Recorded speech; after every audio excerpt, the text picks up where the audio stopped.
Magandang araw po sa inyong lahat, mga lolo at lola, mga tito at tita, nanay, tatay, ate, kuya.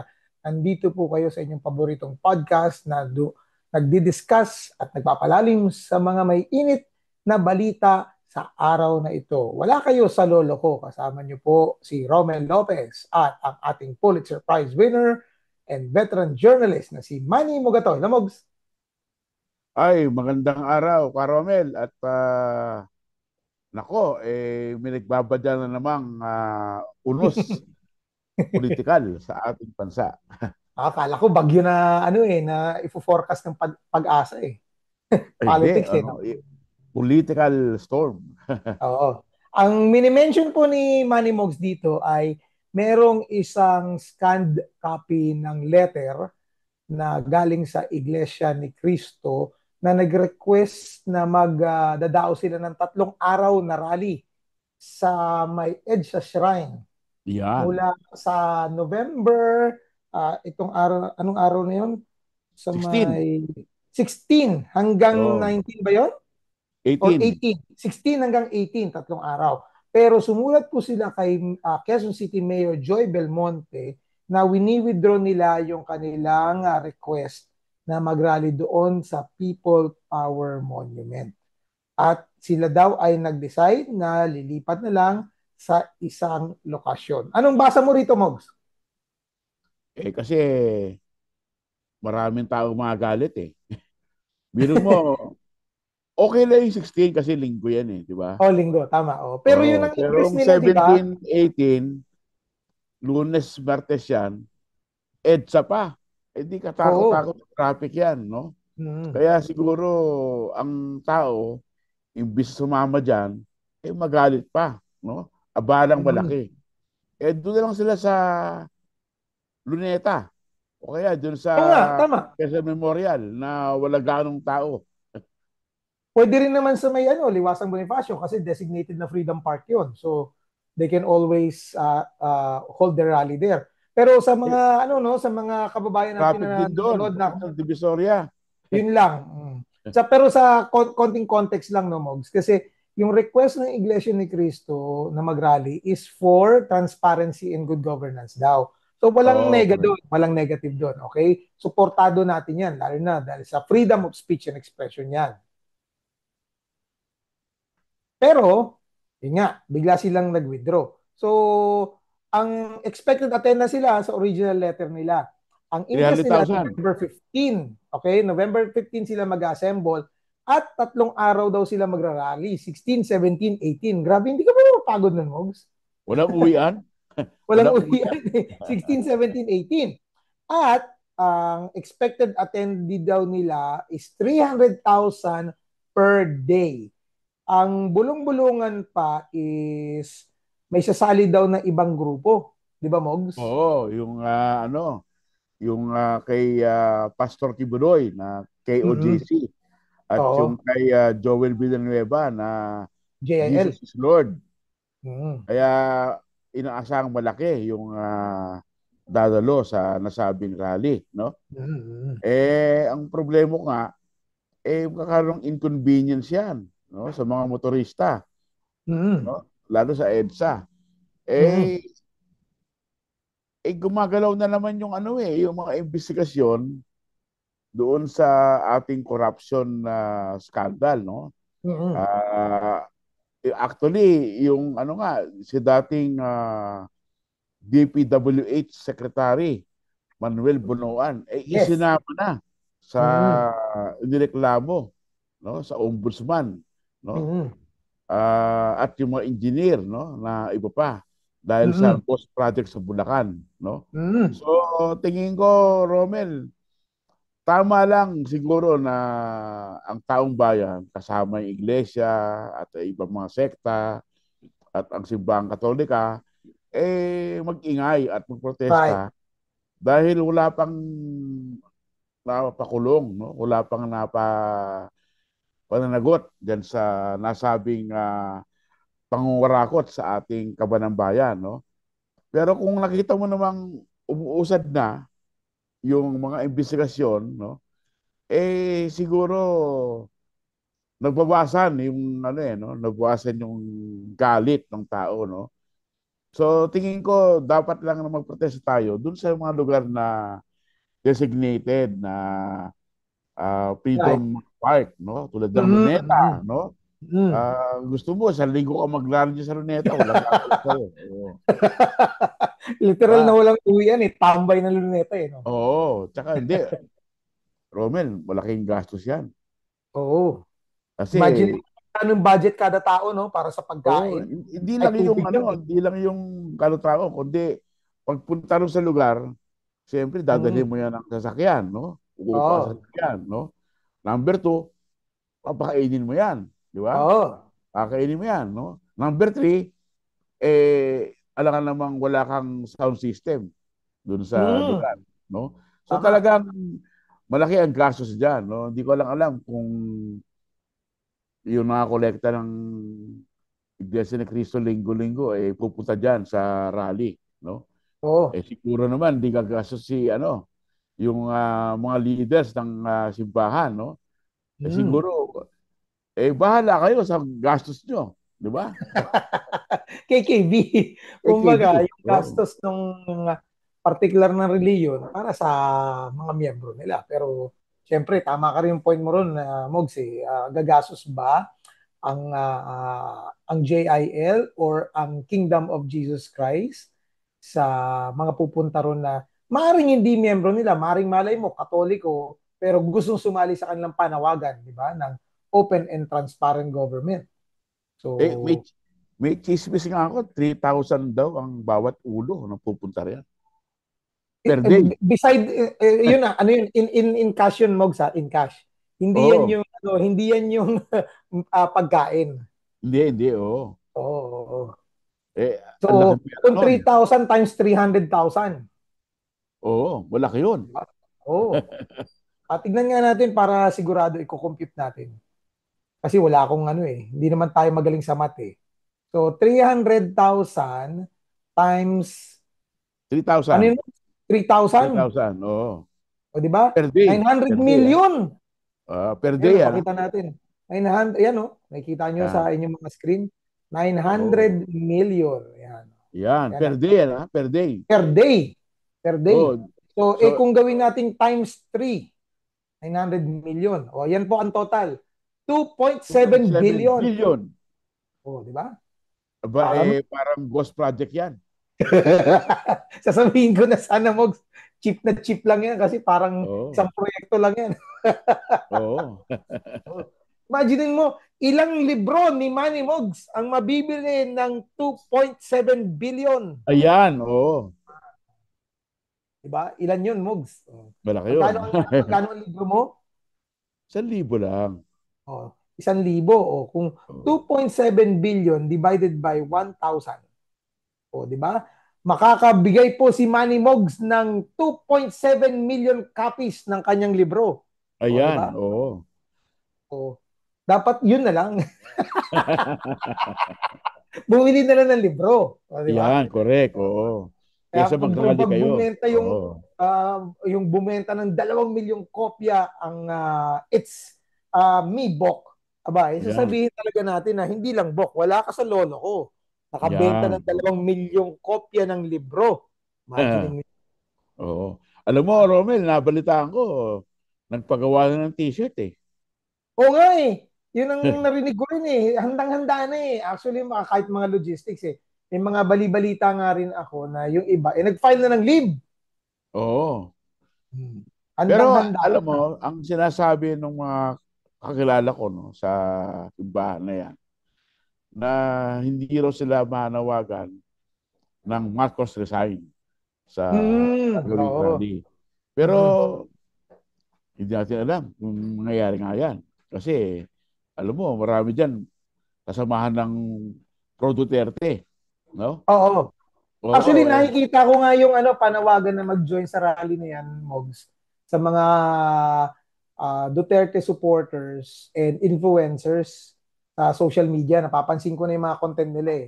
Yan ang panawagan nila eh. So, kitang-kita mo yung gigil nila na ituloy na yung rally na yan. Ganun sila. Pero, yan, kita mo oo. yung panawagan eh na ang panawagan la una, idamay si Martin Romualdez. Which, dapat hindi na sila magalit, di ba? Kasi nagsalita na si Ombudsman Boying Remulla na posibleng makasuhan din si Si Martin Martin Romualdez kasi Valdez. nga Oo. imposible na isang committee chairman lang ang magpapalabas ng ganong klaseng budget. Pero um, pag-usapan natin later on yun. At ang isa pa nilang panawagan, yun nga, hindi lang si Martin Romualdez. Kasi nga raw, si President Bongbong Marcos, siya ang pinsan ng Speaker of the House, dapat managot din at Correct. makasuhan Oo. din. Pero alam naman natin ang mga presidente ay may immunity from suits. Hindi sila pwedeng idemanda at nag-enjoy masyado diyan si dating Pangulong Rodrigo Duterte. Pero ito nakakapagtaka, Mogs. Kung nanggigigil sila kay Speaker Martin Romualdez, bakit hindi sila nanggigigil kay Chis Escudero na siya pa nga ang kauna-unahang Senate President na pumirma sa BICAM Conference Committee Report sa budget? Oo, ng 2025. Di ba? Oo, Oo. o di ba? At kitang-kita mo, 142 billion ang isiningit ni dating Senate President Francis Escudero. At Yan. hindi lang siningit, di ba? Kasi magtataka ka, bakit November 30, mag-anniversary na pala, Mogs, isang taon na. Oo. November 30, holiday yun eh. Pumunta siya ng Kamara del Representante sa Batasan at binisita niya yung mga staff ng Appropriations Committee na nag-overtime doon sa pag-rebisa ng budget. Budget. Oo. Hmm. Bakit naman siya pumunta doon? Para saan? Aba, wala naman sa interest doon. Wala naman. Walang Siguro interest. nag-ano lang, no? Siguro nagdala ng Oo. merienda para sa staff. Oo, nagdala naman ng Jollibee. Oh, naging food delivery rider bigla eh, no? Oo, oo. Senate President. Kaya alam mo, maski ang sinasabi ng Iglesia ni Cristo na hindi sila manawagan na mag-resign ang Pangulo, hindi mo alam kung mangyayari nga yan dahil maraming pro-Duterte ang sasakay dito sa nasabing protest rally at pwedeng Mm. sila ang unang sumigaw na mag-resign na si Pangulong Marcos, no? Eh Mm. hindi naman maipigilan ng mga members ng Iglesia ni Cristo yan, di ba? Right, oo. At in Oo. fairness din naman, 'di ba? Alam naman natin na ang Iglesia ni Cristo talagang supporter ng mga Duterte. Pero in fairness, kung sinasabi nga nila na hindi sila mananawagan ng mga ganyang sigawan, let's take their word, okay? At face value. Pero sa punto nga naman ni Manny Mogs, may iwasan mo kung biglang may sumigaw na Oo. Marcos design, di ba? So, Oo. Kung sasamahan ng KOJC yan, alam mo mm, naman, oo, ah, yung kanilang pinuno, oo. hindi na makalabas yan sa Pasig Jail. No? At So, matindi galit nila dyan sa oo, sa matindigan BBM sila sa administration. Pangulong Marcos dahil naipakulong yung kanilang leader, no? Mamaya maya mo, baka ma-extradite pa sa Amerika yan. Ay, oo nga, tama. Kasi may Oo. request na May ang request United na eh. States of Oo. America Request na na. mag-extradition. Tsaka, ang Oo. masakit doon din, Mogs, ang commonality nito, naiintindihan ko yung galit ng mga Duterte supporters Kasi kung ikaw DDS ka at miyembro ka, for example, ng simbahan ni Apollo Kibuloy, kinampanya ng pastor mo si BBM BBM, Uniteam si Kibuloy 'di Oo. ba? Tapos binigyan niya pa ng blessing itong si BBM at si Sara. Tapos biglang ganito ang ginawa laban sa kanya, 'di ba? Masakit 'yun. Kung ikaw naman ay hindi miyembro ng simbahan ni Kibuloy, for example, Katoliko ka pero DDS ka, like solid DDS ka, Duterte supporter ka. Binoto mo si BBM. Hindi biglang, aba, ikaw ang dahilan kaya nasa dahig ngayon si Rodrigo Duterte at malabong makakauwi na sa Pilipinas. 'Di ba? Ang masakit talaga 'yun. Oo. Kaya nga alam mo, Romel, everything is very fluid, no? Dati alam ko na mangyayari Mm-mm. dyan sa nasabing protest rally sa November 16. At ang Mhm. isa pang binabantayan diyan, no, ng ating mga kapulisan, no, yung sinasabing parang may private army itong mga religious sect na ito, no? Yan ba yung yes or Ah, no natin kagabi, Mogs? oo, alam mo, ang mga membro nung private army na to, security nila, mga pulis at sundalo, di ba? Mm, mm. So, yan ba ay isang signal na mag-aaklas ang mga kasundaluhan laban sa Oo, Pangulo? yan. Iyan. Oo. Yan. Agahan Mapipi- natin, agahan natin ng yes or no na tanong ko, Mogs. Yes or no? Unang yes or no. eh, Ikaw ba ay may naririnig na panibagong ingay at meron bang sasali na active active uniformed personnel na sasali sa isang pag-aaklas or Oo pag-withdraw ng naman. current Oo administration? naman. Meron Yes daw, na meron yes. daw. Meron daw, meron daw, Romel, no? Mm. Isang malaking yes ang sagot diyan. Oo. Kasi pipilitin nila si General Bronner na humiwalay sa ating Pangulo, no? Mm. Tignan natin kung mangyayari nga yan, no? Yan. Mm. Tignan natin kung mga convinced, no? Kasi ang unang kumausap kay General Bronner, mga retired Oo no? nga. Sila General Pokis, di ba? Yes. Ngayon, ang magkukonvince daw, mga active duty. Tignan natin kung ano mangyayari, no? Tama. At ang isa pa nating tinitignan dito, Mogs, may napansin lang din ako sa social media. Bakit biglang umingay ang mga pro-China trolls pagdating din sa issue ng corruption? Nako, yun kasi ang issue. Yun kasi ang issue. Mm. Oo. Sumasakay lang sila, no? Mm. Kasi alam mo na, ito nga, nung nabasa ko, no, maraming labasan sa social media na nag-gate crash daw si Pangulong Marcos sa meeting ni President Xi Jinping sa South Korea, no? Para Oo. kamayan ang leader ng China. Eh, Mm. biglang nagulat daw si Foreign Minister Wang Yi at napatayo, no? Nang Mm. lumapit si Bongbong BBM. Marcos. Oo, Mm. kaya sabi nila, bakit biglang gustong kausapin ni Pangulong Marcos si President Xi Jinping? Dahil ba nagkasundo na si Donald Mm. Trump at si Xi Jinping? Oo. Hindi natin alam. Hindi natin alam. Oo. Oo. Pero alam mo, yung gesture na yon ni Pangulong Marcos, tingin ko malaking bagay yon, no, para mabawasan yung tensyon sa Mm. pagitan ng dalawang bansa. Kasi talagang matindi na yung away dyan sa West Philippine Sea, no? Right. Kasi nga, hindi lang basta binobomba ng tubig no? Binabangga, no? At kung ano-ano pang ginagawa nung mga Chino sa ating mga barko, no? But na lang, ang nabangga nila, sarili ng barko. Kaya Oh, galit na galit eh. Hurt na hurt ang oo. ego. Tama yung sinabi ng isang international analyst na expert sa China geopolitics.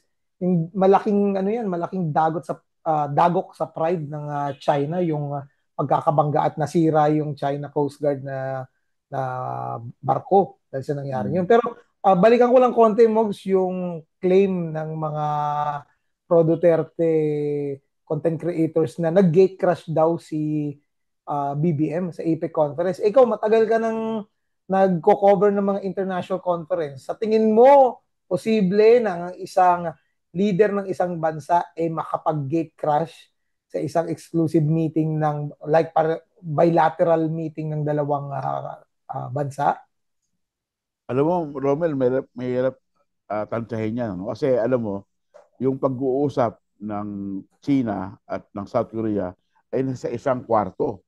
No? Mm, So, hindi ka basta-basta makapasok doon. No? tama.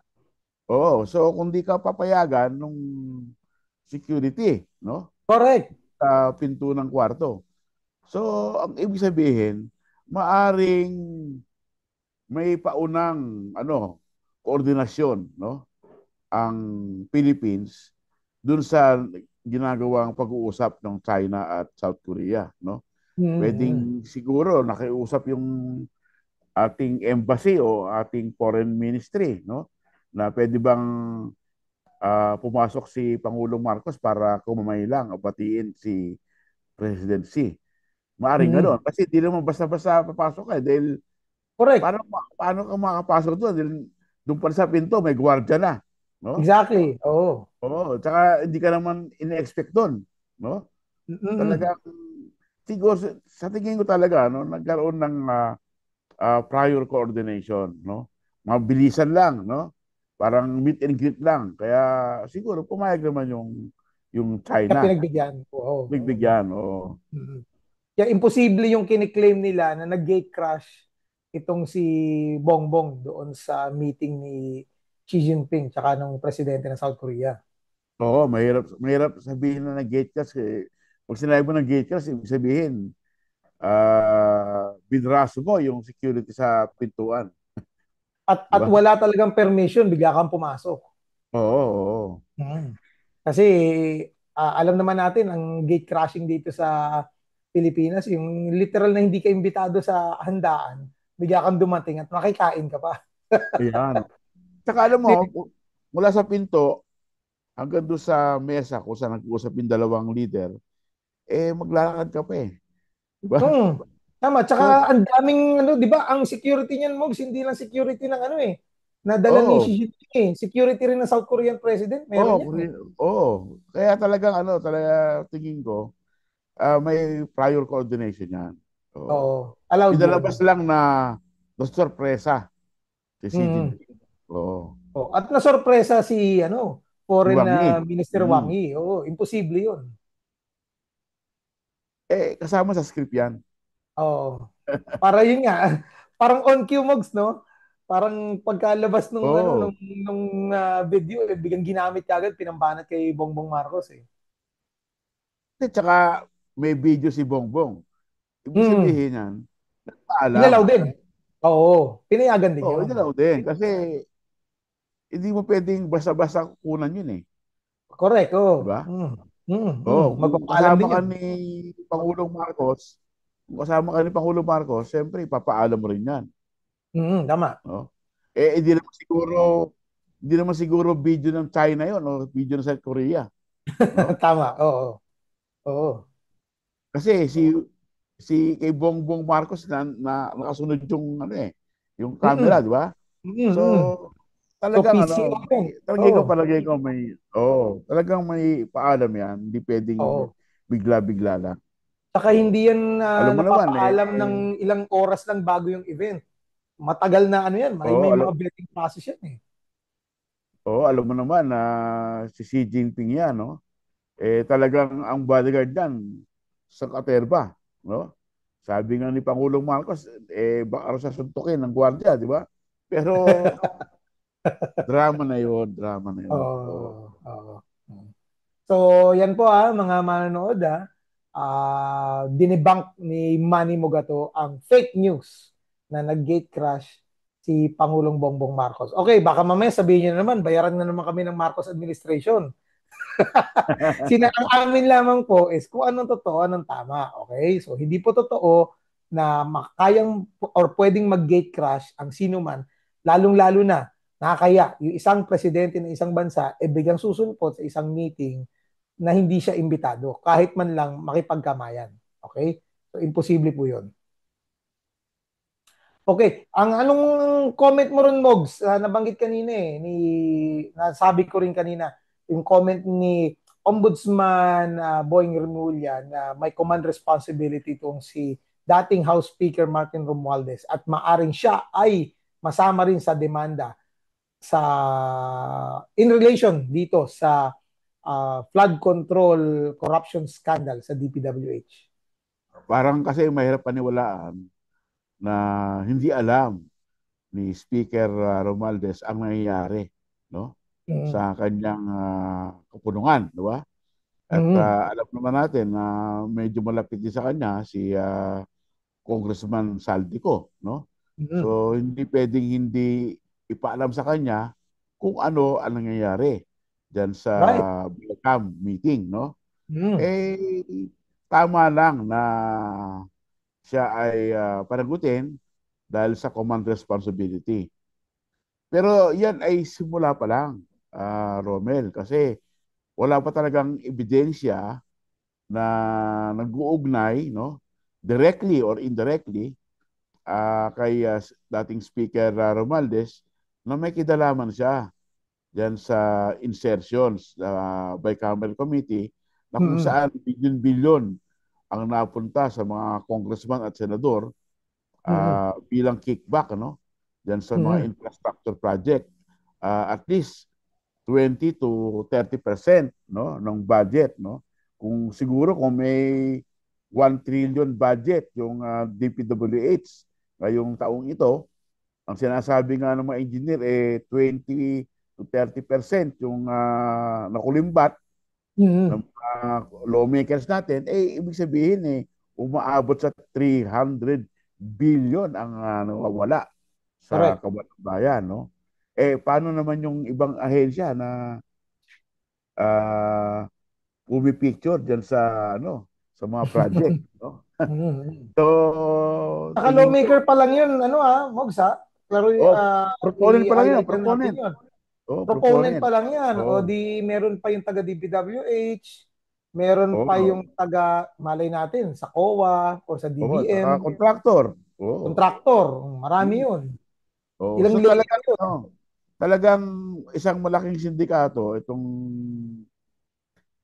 nangyari sa ating infrastructure project ngayong hindi lang sa ngayong taon mula pa nung panahon ni Pangulong Duterte simula na yung kanyang kalakaran no. Oo. So, ibig sabihin may alam ang Speaker of the House, no. So Right. talagang tama lang na siya ay panagutin dahil wala siyang ginawa para pigilan itong nangyayaring kalokohan, no.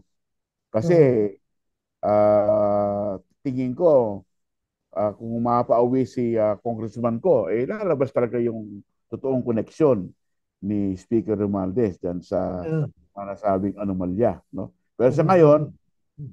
wala pa tayong nakitang matibay na ebidensya, no? Kasi ang money trail ay umaabot lang hanggang kay Congressman Saldico Right. at sa mga ilang senador, no? Tulad ni Mm. Chico Estrada, Joel Villanueva,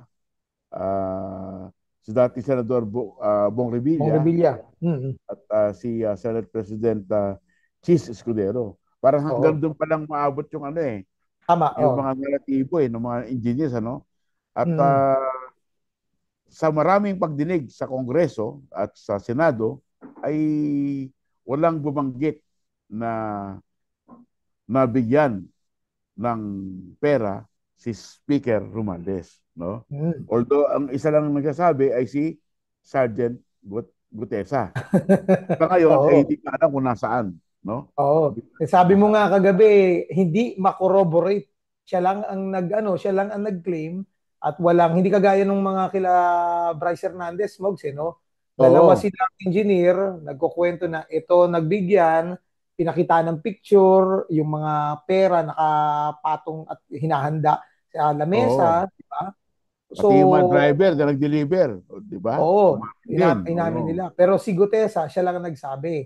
At At parang may, yung pera na nasa lamesa, may umamin din na siya ang nag-withdraw. oo, tama. At Mm. pati yung manager ng Bangko.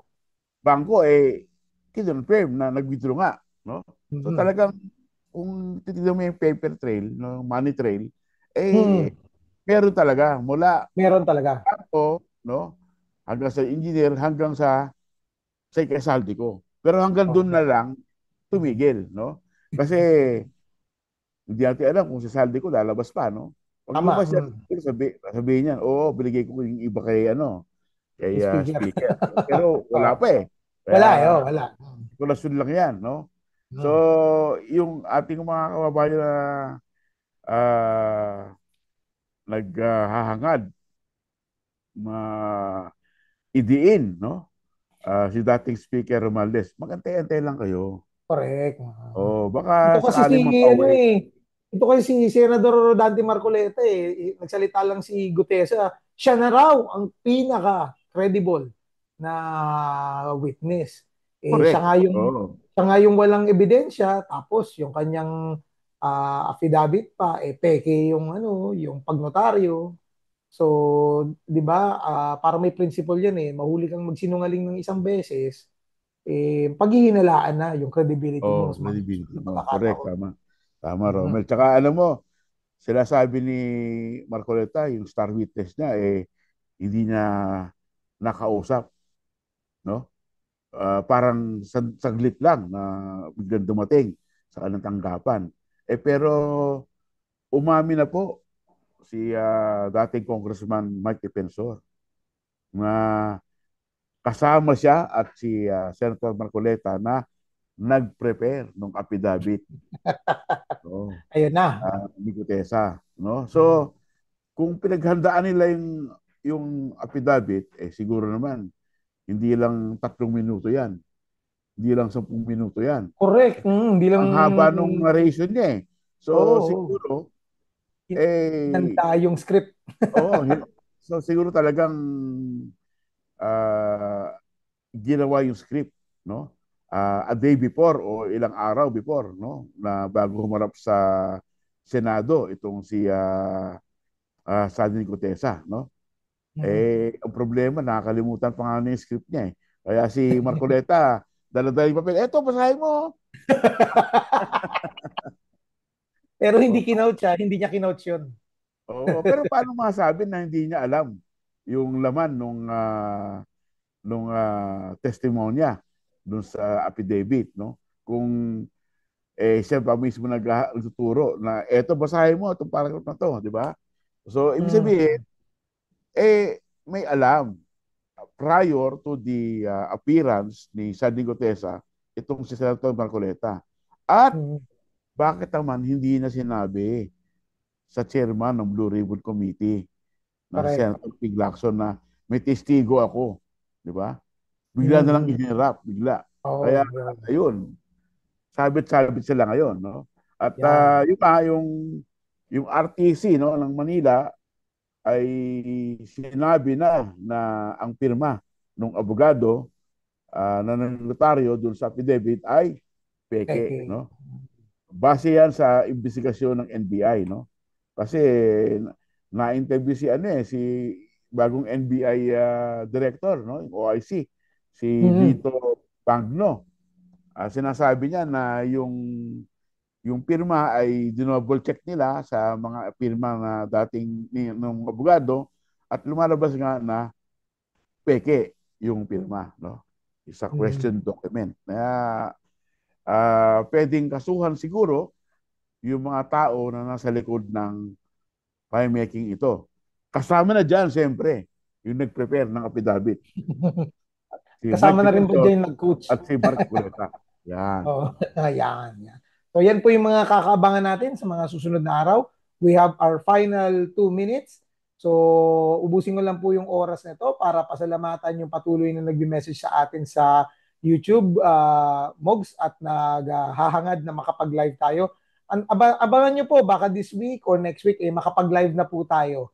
At mababati natin uli yung ating mga lawyer na viewers na doon pa nung nasa press room pa tayo nagpa-podcast at sumunod din sa atin dito sa sa Wala Kayo sa Lolo Ko. Ulitin ko po, no, kung gusto niyo pong maka-order ng libro ni Manny Mogs, i-message lang po siya sa kanyang Facebook account para meron kayong signed copy ng kanyang libro. At kung gusto niyo pong magpadala sa amin ng mga mensahe, email nyo lang po kami or mag-comment sa aming YouTube channel. Mag-like, mag-subscribe at i-share nyo po yung aming content. Maraming salamat po sa inyong tiwala. Ito po si Romel Lopez kasama si Manny Mogato para sa Wala Kayo sa Lolo Ko. Thank you po. Thank Bye-bye. you. Good night.